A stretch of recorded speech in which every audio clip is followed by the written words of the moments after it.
all invite me, it's because you want to hear about the budget or what the status is, right? I do have to say one thing, you all missed the boat. You had Cole here, he could have led the singing. Actually, he could have just done it himself and we could have all enjoyed it, right? So he's wonderful. Listen, you all sing about like Rotarians. That's all I'm going to say. And I am glad to see Daryl Longino back in traction. So, okay, real quickly, I'll give you some details on the budget, just because that's what we're in the middle of right now, and I know that that's mostly what interests people because of your property taxes. We are keeping our current tax rate, so the rate will not change, and the court is committed to a balanced budget. Where we are right now, the current budget that we're working with is balanced. Part of what has happened that has provided some assistance for us is that we had an increase in our mineral valuations, which picked up some of the slack, and we've also had an increase in residential and commercial construction, as you all know. And then we've also had an increase in the sales tax revenue. The other good thing that happened is that we have reinstated the IAH, which was one of the questions at the table over there. We have reinstated our payments with our IAH, which is a detention facility, and we're out of the forbearance agreement. One of the great things that happened was that they had to retroactively pay for the payments that we had not received, and so we received just short of $1 million in a one payment, one whack. So, what we did with that is we will not issue any tax notes this year, so we will not issue any new debt for this year. Debt-free for the year. So we pay for all our capital improvements, vehicles for the Sheriff's Department, all those requests that had come through that we were prepared to issue tax notes for, we were able to pay those off. So with that one-time payment. So no promises for this next year, though. One of the things that we did do, we've learned our lesson from the IH payments, that obviously they're going to go up and down and that it's not a guarantee. And so what we've done is in our current budget, all the IH monies are targeted strictly into areas that if we do not receive one penny, then it does not affect payroll anywhere. It's all in capital improvements. It's in retiree health benefits, which needs to be propped up a little bit more because we're behind on that. So it's all in areas that those monies will not go out until that money comes in.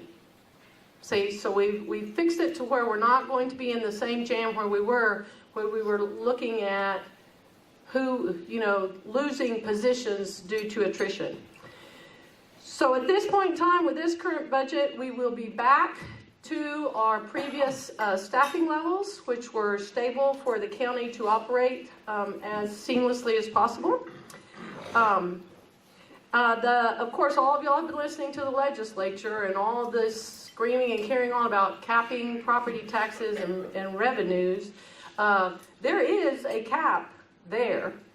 What they're talking about doing is lowering that cap. And in our case, it's not going to help any of us because we've never hit that 8% cap. See, so they're lowering it to a 4 or 5%, which is fine. That's kind of where we've been operating. So really this is a whole lot of smoke and mirrors over these caps because they didn't resolve anything about property taxes with school districts, which is where the true implementation needs to come if they're really going to try to solve something. And so we're going to get capped, and okay, because we've never gone over that cap anyway in the county, which is your smaller taxes. So school tax reform was not addressed, and part of what happens with counties, part of why we watch those taxes and what the legislature is doing, is because they are constantly coming out with unfunded mandates. Okay? So they come out and they say, you need to do this, or you need to provide this service, or you need to provide that service. But they don't provide the monies to do that. okay, or the revenues to do it. And so I'm going to give you an example of what we are dealing with this year in this budget. So the mandate is now, obviously lots to do with jails and mental health. Your number one mental health facility in the state of Texas is your county jail. That's your number one health facility. Now, do you think that a jailer is prepared and qualified to be a psychiatrist or a psychologist or... No, they're jailers. They're not psychiatrists. And they are doing the very best they can with the resources available to them, right? So some of the new things that have come out is now we have had to hire in this budget year, and Mark can attest to this, we have had to hire 4 new jailers. You want to know why? Because we serve food. We feed our prisoners. Shame on us. Nasty habit, that eating stuff. Because now the legislature has said that if you're going to serve food, there must be someone right there directly supervising it, and they must have a food handler's license to stand there. So, 4 new jailers. 1 new clerk that's a direct from the legislature. Because of all the different custodies that are going on. Now those have to be tracked closer. Jail medical. Now they're saying that everybody needs to have access to a psychiatrist. You can't find a psychiatrist anyway. So how are we going to find one that can come do services on a regular basis in a county jail? See, so some of the ideas are great ideas. Don't get me wrong, it would be wonderful. And do I think that mental health care should have been top of the line for the legislature? You're darn right I do. Because we have veterans that need help. We have people that are homeless. We have people that are indigent. We have all kinds of people that need mental health. But I don't think that the counties are capable of providing those services that these individuals need. So those are some of the things we're dealing with. And I'll give you an example of one of the conversations I had with one of the legislators. I said, you all are asking us to duplicate information. We already put our budget on the website. We put all our information on the website. We are as transparent as we can possibly be. If you want to see anything about this county, you go to our website and you can peruse it at your leisure. You can see everything from our budgets to where we spend the money, to what our economic development application looks like, what the tax abatement looks like, everything. So the new idea was that they were going to add another layer to that, and then we were going to be required to have these additional website type capabilities. And I said, but you already have it. You have it over here, but now you want us to do it over here. And he said, Judge, I don't know why that's such a big deal. You just get your IT department to do it. I said, my IT department is 2 people. And you know what? They're running around desperately every day trying to fix computers, keep county business moving. They're not running around taking photos to try to make another pretty website for something that's already there, that's already available. And he said, oh, 2 people. What size county do you come from? I said, well, obviously less than 50,000, or we wouldn't be having this conversation, right? So sometimes oh, that's a great idea, let's do it. But they don't stop to think about that there's a rather large range in capabilities in 254 counties. And Polk County doesn't come anywhere close to resembling Harris County or Montgomery County, right, in terms of what we have available. So those are just kind of the things, some of the things we've been dealing with in the budget. But there are a lot of good things happening also. Royal Martin, we help them with some Texas Department of Agriculture grants. They are one of our tax abatement businesses.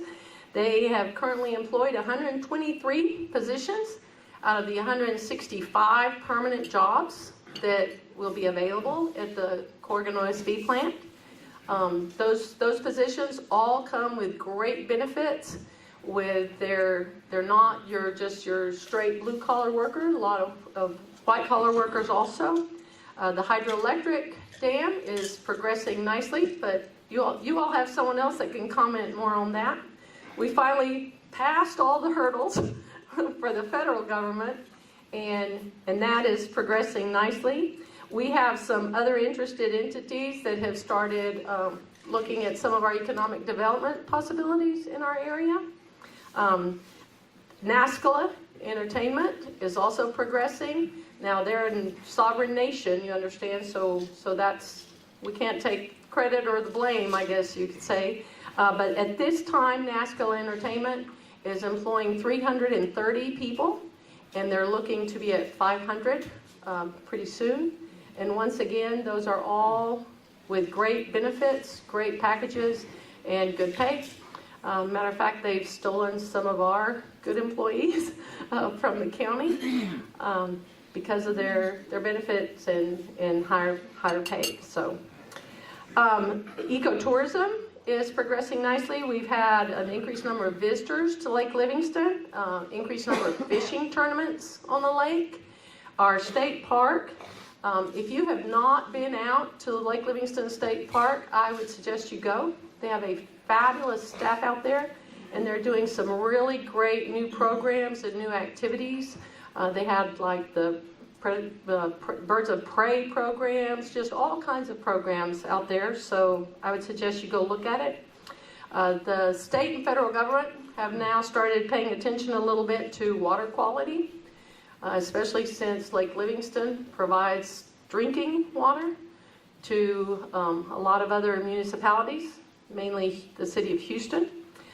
So we did toss our name in with a program through the Houston Wilderness for the bucket funds that are BP oil spill related, because when they said that the criteria was it had to be waters that were contingent or that came into the Gulf of Mexico, I said, well, that's the Trinity River.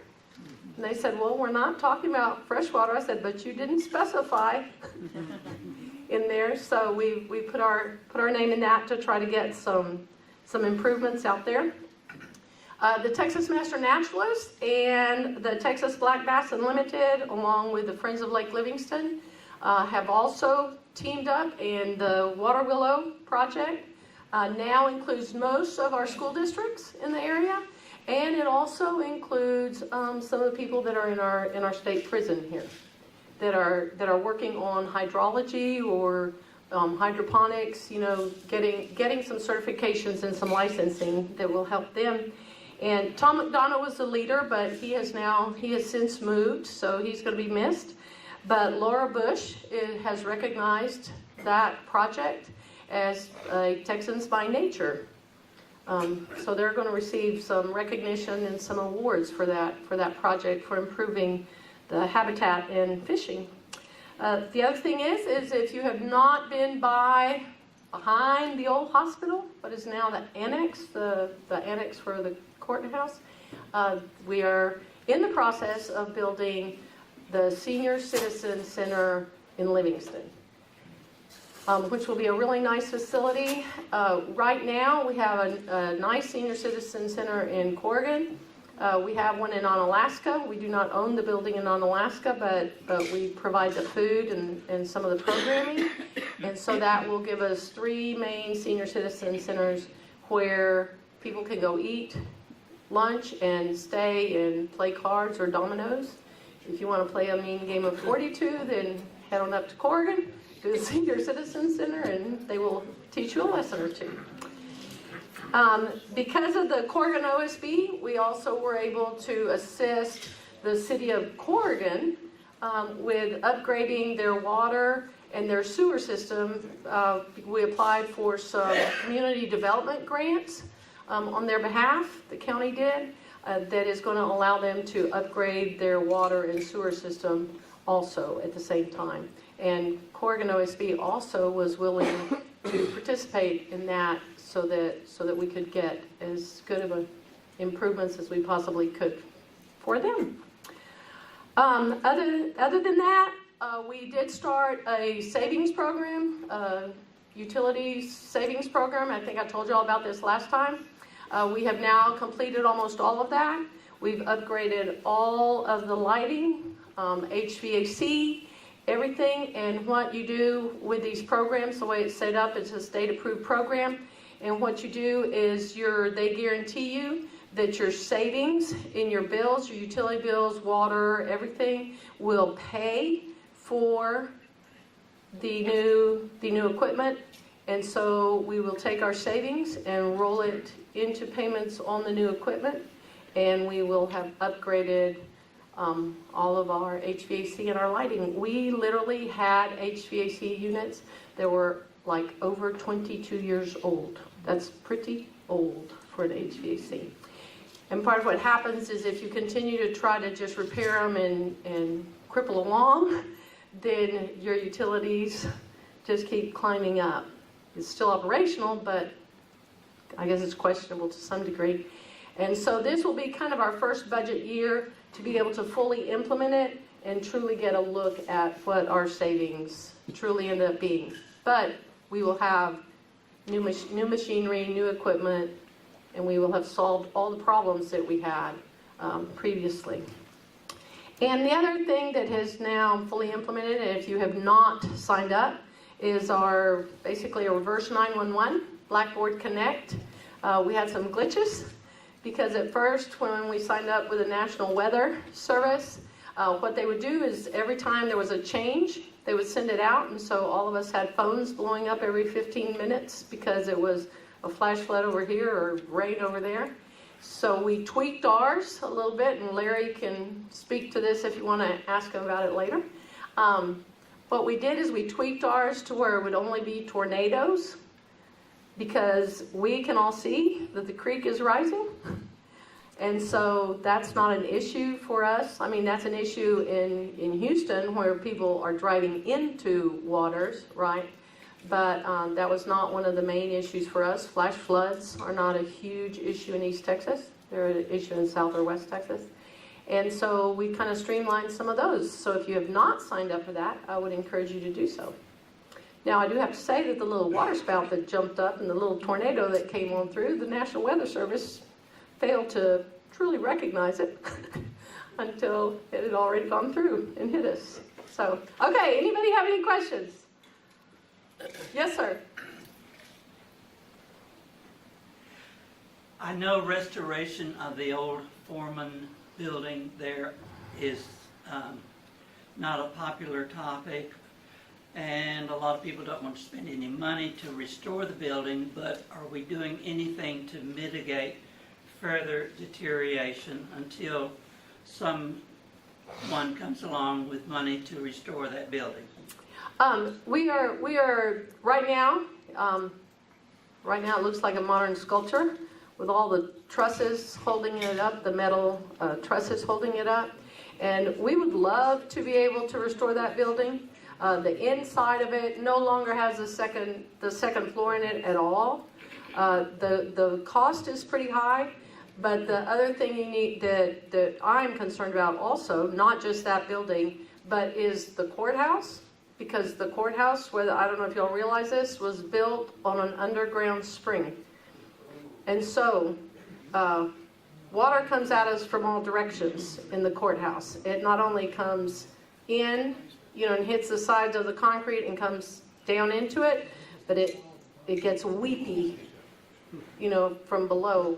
So we actually have two that we have been working with the Historical Commission of the state of Texas to try to get them to provide some assistance.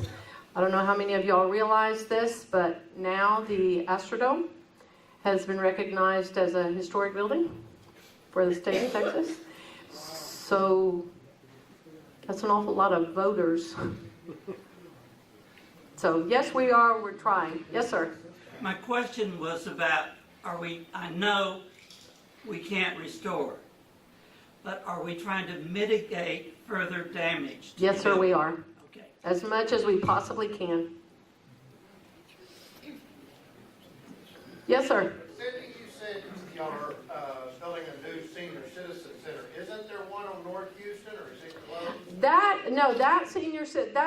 That structure, that building does not belong to us. It does not belong to the county. And so we have absolutely no control over that building. And so what we're doing is, currently is we are taking food, hauling it down there, right, helping them serve it. But that building is not large enough for the number of people, the number of individuals in the Livingston area that need to be served. And so this will allow us to serve more people, right? And the food, the kitchen is right there in the annex. See, so they'll just bring it down a hallway and deliver it. And that will allow them to have, what we do in Corrigan is someone opens the building for them, but then it has a self-locked door. And so when the last senior citizen walks out the door, it locks. And so they don't have to wait for someone to open or close. You know, they're not dependent on anyone. If they want to go in there and play cards or dominoes or do jigsaw puzzles or whatever they're interested in doing. What about transportation to the new senior citizen center? We're also talking to Brazos Transit about that, but at this point in time, there are a lot of those people that show up in a vehicle or they get dropped off by family. But it's convenient, the location now is very convenient. Yes, sir. It's very convenient for the people who live right there. Yes, sir. And we are talking to Brazos Transit, about the possibilities of just making a run once or twice a day to accommodate for those people. Yes, sir. Can you tell us anything about the entity properties next to the First National Bank on the west side? No, you're going to have to ask Pops, who's already left. No, he's hiding. He's back there. That's the city of Livingston. Okay. That's the city of Livingston. I'll ask. On a different note also, is that just yesterday we were at a hospital advisory meeting, and some of the things that are happening at the hospital are pretty exciting. We're going to have a state-of-the-art ER that's going to open October, November, which is very good for our area. And we should be really thankful, given the fact that Trinity and Crockett have lost basically their rural hospitals. And so we should be very thankful about that. And the other thing is that the hospital is bringing a new 3D mammography machine, which is state-of-the-art also. The only one that's anywhere nearby is MD Anderson in Houston. And so we're going to have some services available in this area, especially to women, that are going to exceed anything in Lufkin or Kingwood or the Woodlands. So that's good news for all of us. Cindy, what about the animal shelters? That project just dead. Okay, the animal shelter. Ooh.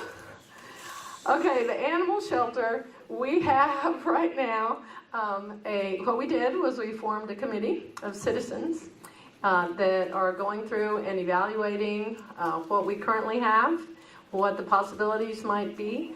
They're working very, very closely with our sheriff's department. Actually, Mark is the committee chair, I guess you would say. He represents the sheriff's department.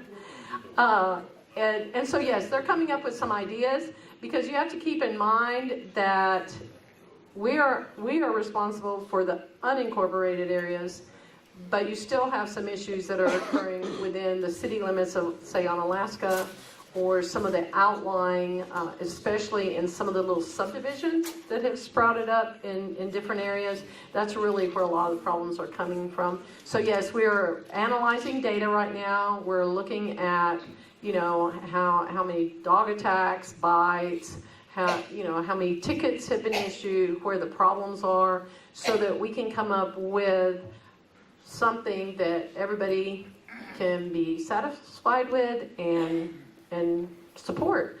The reason it failed in the past is because they wanted to do a very strict leash law and ordinances, and your large landowners said, excuse me, mine are working dogs and I live in the middle of 100 acres. Why would I, why should I have to have my dog on a leash? And so you kind of had some opposition because those kind of things were not taken into consideration. And the truth is that we still have a lot of ranching areas and people that live in the middle of the woods. So if their dog's not coming near you, then why should they care if that dog's on a leash or not? So we're trying to find something that'll work all the way around. Well, Other than Carl nuking everything. there you go. But not to mention the fact that if you have an unregistered dog at your house and Mark pulls up, suddenly that dog is going to become a stray. Because you're not going to want to have to pay a fine because you haven't registered your dog. Correct. So Correct. It could lead to more stray dogs and the need for a Exactly. And so that's why we're trying to be very cautious about it. And we're trying to make sure that we do what is best, what is safest for the people, the residents of Polk County, keeping in mind that we have a variety of circumstances that people live in. So However, state law is if you have fed that dog, then guess who owns it? it's yours. It's yours. So the county commissioners have formed a committee to study it. Yep. I didn't know our commissioners were Baptist. Well, I mean, that's a, Methodists do that and Baptists do that and everybody does I that. mean, that's a Baptist solution to it, form a committee. That's also a school solution to it. Yes, sir. Sydney, what type of SUV does the county purchase for the officers? Are they Ford? I have no idea. Mark? Are they're Tahoes, right? Chevrolet Tahoe. Tahoes. Because there's a lot of news about the Ford and the emission problem that's That's why we causing don't officers to get carbon monoxide. So I didn't know if y'all were aware of that. Chevrolet Tahoes. Or at least that's the last one I saw. We tried to stay away from the Ford Explorers for that reason. Okay, anyone else? Am I off the hook?